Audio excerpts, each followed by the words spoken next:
I have a standing meeting every week with my CFO and of course with my assistant who really basically runs this thing behind the curtain. We start each of those meetings with how are you feeling? What's going on with you? What's going on personally?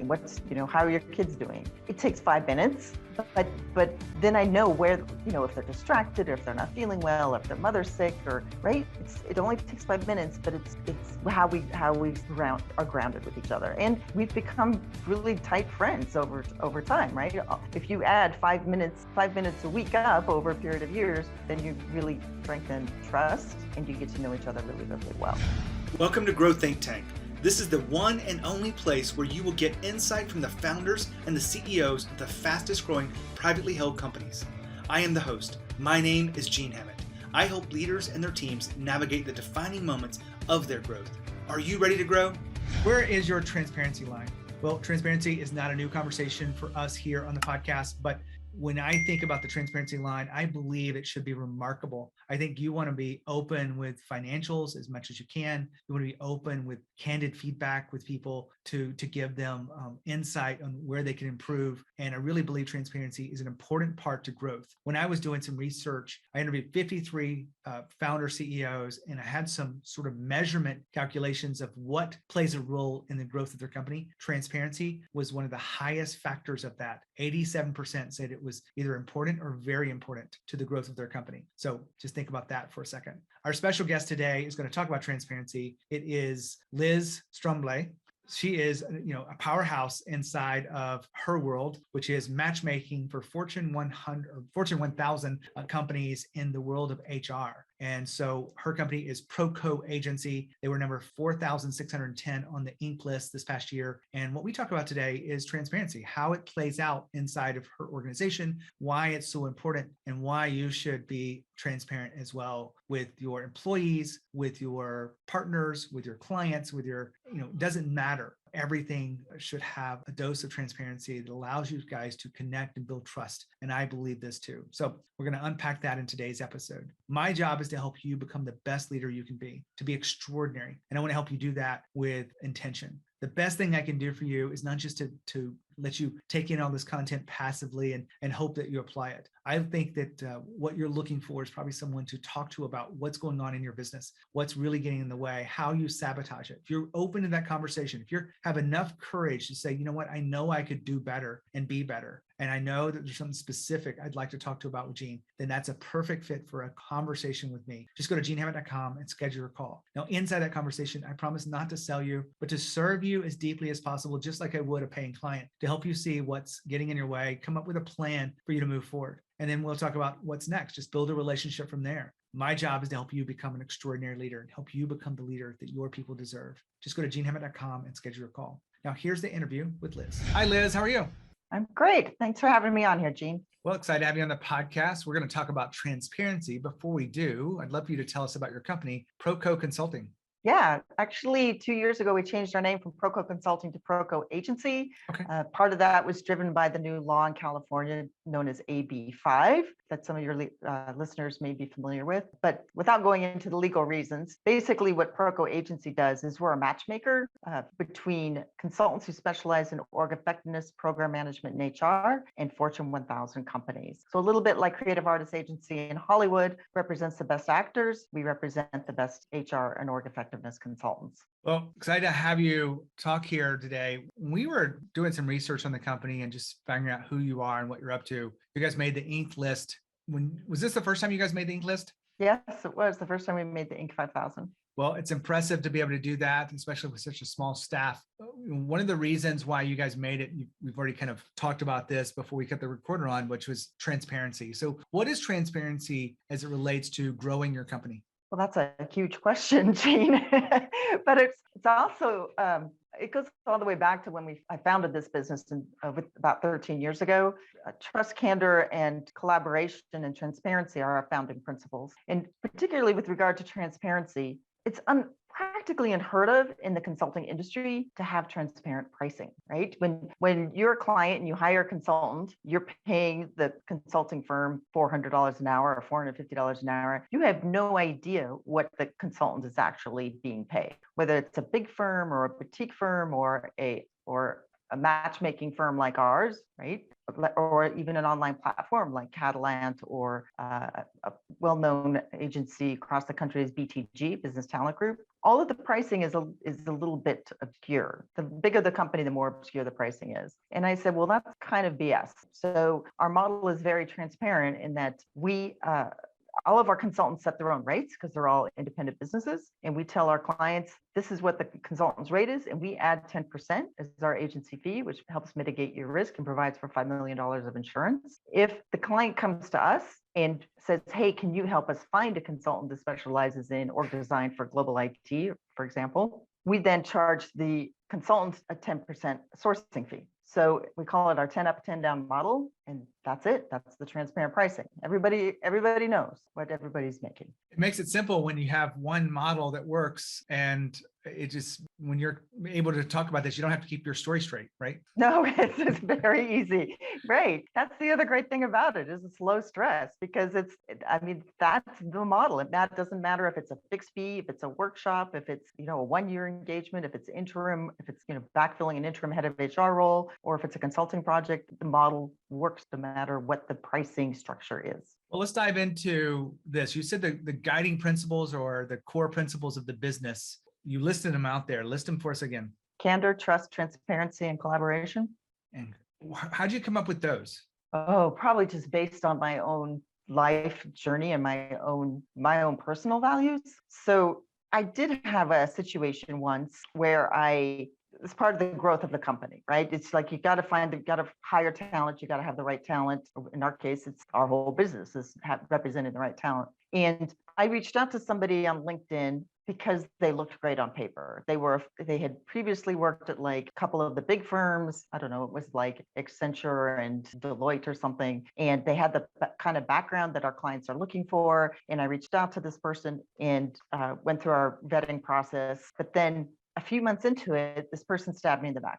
I was appalled. And the reason I even found out about it was because she said something about a client, and the client came back to me and said, Liz, this doesn't sound like something you would say. This doesn't sound like you. And I said, that's because I never said that. This person completely made it up. And it was so alarming to me that somebody could damage my reputation via an email or a conversation. I actually had to go in and figure out how to unlink from somebody on LinkedIn, because I didn't even want this person in my network anymore. And after that happened, which really shook me to the core, I said, okay, from now on, we'll only represent people who are personally referred to us. So before you can even be interviewed by a ProKo agency, you have to be personally referred by somebody, because just because somebody looks good on paper doesn't mean that they're going to share our values of trust, candor, and collaboration. Now, Liz just talked about her values came from her personal values. And we're not going to go through that again, but I find that's a really good place to start. If you don't have a clear set of values, or you need to refresh your values inside your organization, you want to look at your own personal values as the CEO or founder of this company. And you want to be able to clearly articulate why those values are so important to you, why they're so important to the business in the context of the culture and the people. And once you have that as a baseline, then you can start to add in other people across the organization and get their feedback and see if they'll participate and be included inside of the values. And so that you guys find the workable words that become your company core values. This is just one approach to you figuring out what are the guiding principles and the values of your company. Hopefully you'll take my advice on this. Just like Liz, it really is a good place to start is with your personal core values. Now back to Liz. Are you looking for vendors that share those values with you as kind of a baseline before you will consider them to refer to one of your clients? By vendors, you mean our talent, our consultants? Yeah. So yes, because that's why we have that one gating item there, is that somebody can reach out to me, and this does happen. They'll reach out on the website and they'll say, I'm interested in being represented by ProKo. And then I'll write back and I'll say, well, the number one thing is you have to be referred to us by somebody we already know and trust. This is how you can find if you're connected to any of our people that we already know. And I'm sure I turn away quality people, but I'm not willing to take that risk again of being stabbed in the back by somebody that I don't trust.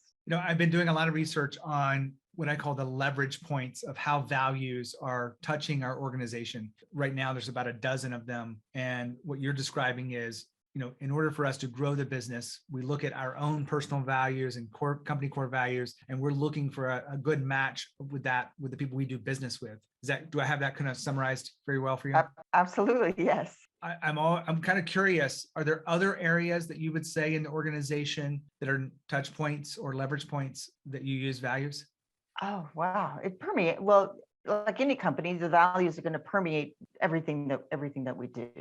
But one of the other things I would say is really important to us is making it personal, particularly right now when you hear about the Great Resignation or the war for talent or whatever, and you're looking to hire and or keep your valued people. We've always made it personal. It's not just about handling a contract or doing the nuts and bolts of a contract together. We get to know people. We recognize their birthdays. We recognize their anniversaries. If we hear that they're sick, we send them a care package in the mail. And it's because of those personal relationships that have people wanting to stay and continue to work with ProKo, probably because the personal relationships, like I said, but also because of our spirit of collaboration. And what I mean by collaboration is, if a lot of times what happens in the consulting world is a consultant should be working with, I don't know, I'll just say Nike. And the person at Nike will say, hey, can you also help us with XYZ? And that consultant will say, I could, but that's not what I'm currently hired to do. So we can have a conversation about expanding my scope of work. Or it's not really my sweet spot, but I'm a member of this organization and this network that represents other really high quality consultants. Would you like me to ask them?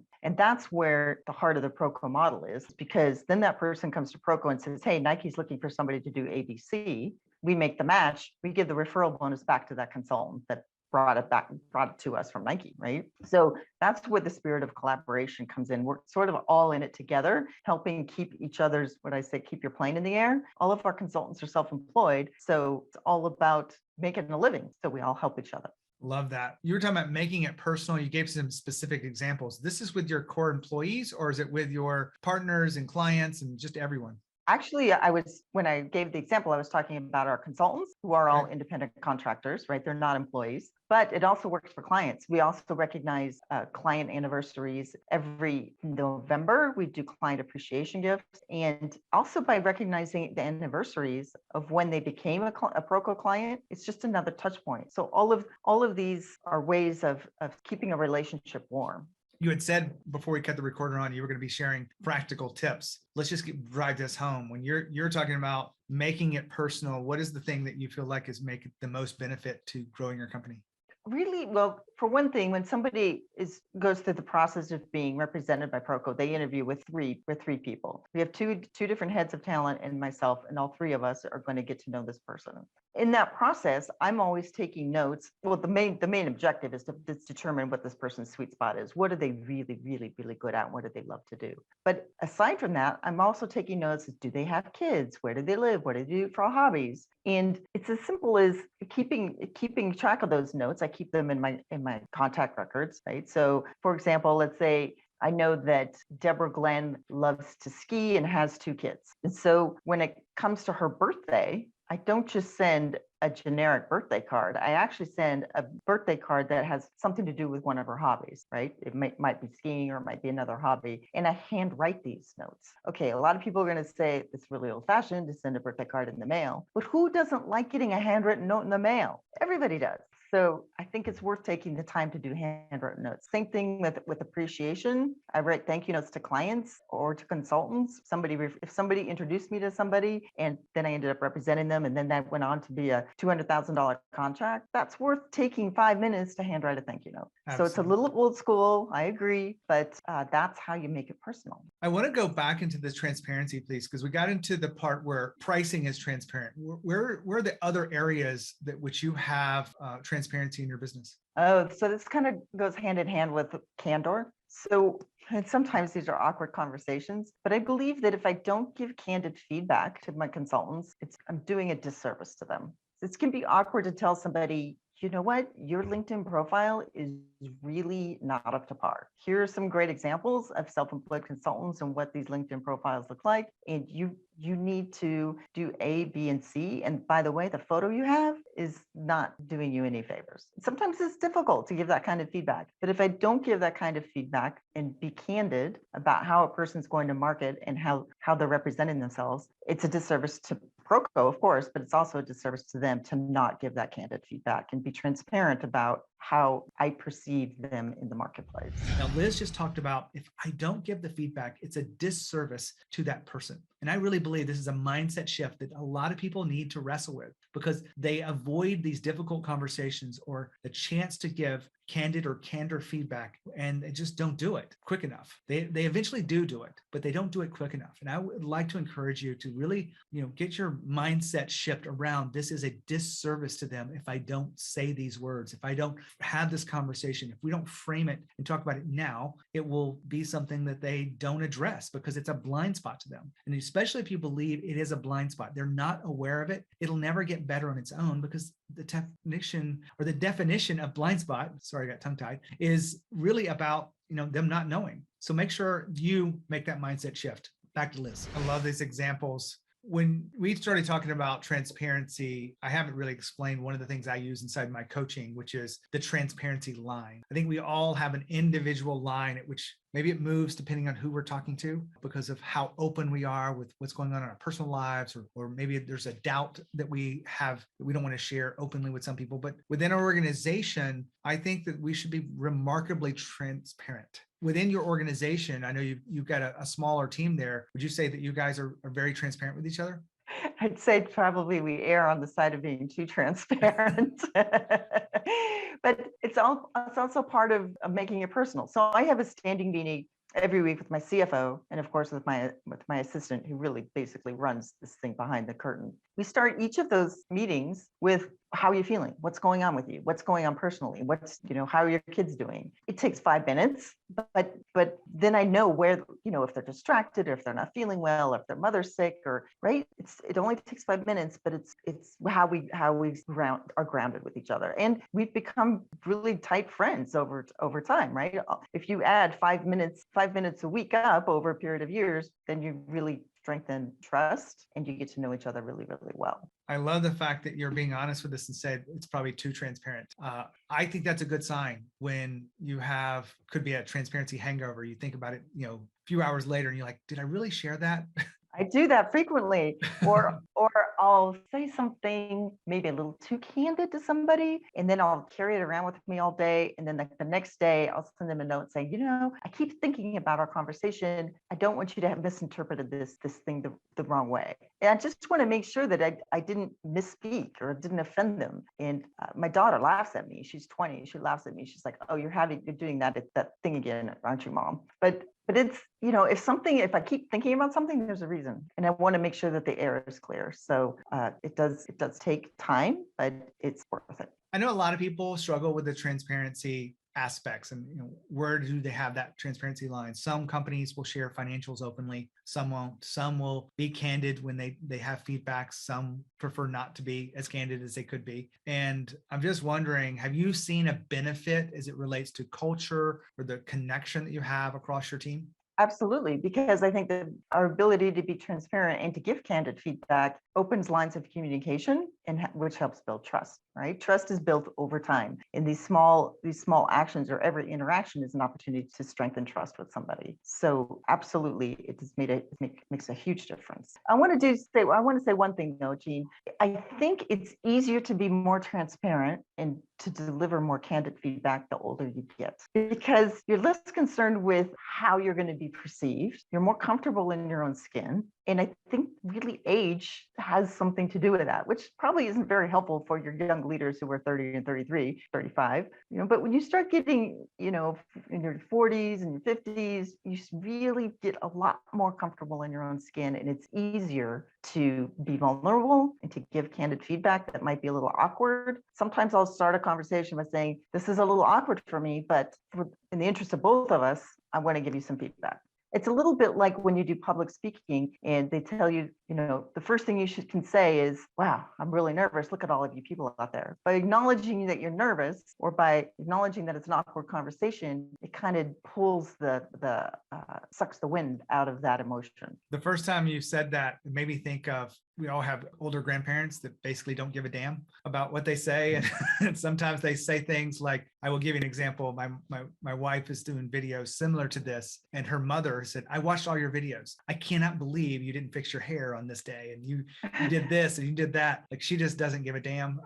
I get the fact that it gets easier as it's not just the older, it's when you don't care what other people think about you. And you're doing it in service of them. Like, the candid feedback really is an important piece to be able to say, I owe it to them. And so I really love the fact that you did that. Liz, I really appreciate you being here today and sharing your insights and wisdom of leadership to grow your company. My pleasure, Gene, anytime. So my job in this moment is just to reflect back. What did you hear from today's conversation? I personally believe transparency is a very, very good thing. We're very personal with the team I have. We talk about things that, most teams don't talk about. I could give you examples, but I won't bore you with the details, but it really is. Sometimes we start meetings with these personal elements every time, and it's a team meeting. And so we're all kind of going around, what movies do we like to watch? Or what skills do we want to grow, or whatever it may be. And we're just talking about these things. Now, those aren't vulnerable moments, but it opens the door to those vulnerable moments, which what Liz was talking about is having the confidence and courage to be able to talk honestly, directly with the people that you need to talk to, instead of holding it back and going, I really should say something, but I'm not sure how. You just do it anyway. It really is a sign of great leadership. You want to encourage your people to do it, because here's what's happening. If your transparency line is, sort of in the middle of the road, then your people will learn from you and it will cascade down. And so they won't have the kind of connection that they could have. So I just remind you of that. If you have any questions about where your growth opportunities as a leader are, make sure you check out some of the free content we have at genehammett.com. If you want to have a call with me, I'd love to talk to you about what's going on there. Just schedule a call anytime you want. I'd love to help you. When you think of growth and you think of leadership, think of Growth Think Tank. As always, lead with courage. We'll see you next time.